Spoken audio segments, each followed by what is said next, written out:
30 വർഷത്തെ രാജ്യസേവനം കഴിഞ്ഞ് നാട്ടിലേക്ക് തിരിച്ചെത്തിയ മനോജ് സാറിന് ആദരവ് അർപ്പിക്കാൻ വേണ്ടിയാണ് നമ്മളെല്ലാവരും ഇന്നിവിടെ കൂടിയിരിക്കുന്നത്. അപ്പം നാട്ടിലോട്ട് മടങ്ങി വന്ന സാറിന് എല്ലാവിധ ആശംസകളും നേരുന്നു. സാർ കുടുംബത്തോടൊപ്പം നല്ല രീതിയിൽ സമാധാനത്തോടുകൂടി നല്ല രീതിയിൽ നല്ലൊരു ലൈഫ് ആസ്വദിക്കട്ടെ എന്ന് ആശംസിക്കുന്നു.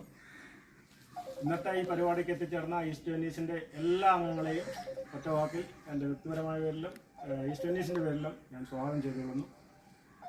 അടുത്ത 2 വാക്ക് പറയാനായി ആദരണീയ പ്രസിഡന്റ് ബാബുലാൽ സാറിനെ ക്ഷണിച്ചുകൊള്ളുന്നു. പറയുന്നത് നമ്മുടെ ഗ്രൂപ്പിൻ്റെ തന്നെ നട്ടലാണ് നെടുന്തൂണാണ്. അദ്ദേഹം നാട്ടിലേക്ക് എത്തുന്ന ഈ പ്രോഗ്രാമിലൂടെ എത്തിച്ചേരുന്ന എല്ലാവർക്കും കാരണമായ സ്വാഗതം. അതുപോലെ സാറിനെയും നാട്ടിലേക്ക് നമ്മുടെ ഓരോരുത്തരെയും ഹെൽപ്പും മറ്റു കാര്യങ്ങളും ഉണ്ടാകുമെന്നുള്ള വാക്ക് കൊടുത്തുകൊണ്ട് തന്നെ സ്വാഗതം ചെയ്യാൻ കണ്ടായിരുന്നു. നമ്മൾ ഓരോരുത്തരും നാട്ടിലേക്ക് വരുന്നത് ഒരു പുതിയ സ്വപ്നത്തെ കണ്ടുകൊണ്ടായിരിക്കും. അതിനൊക്കെ നമ്മൾ അങ്ങോട്ടും ഇങ്ങോട്ടും ഹെൽപ്പ് ചെയ്ത് എല്ലാവരും സഹായം ചെയ്ത് മുന്നോട്ട് പോകണമെന്ന് തന്നെയാണ് ഈ അതിൽ എനിക്ക് പറയാനുള്ളത്. നമ്മൾ ട്രഡീഷണലായിട്ട് ചെയ്യുന്ന ആദരവ് ചടങ്ങിലേക്ക് നമുക്ക് കടക്കാം.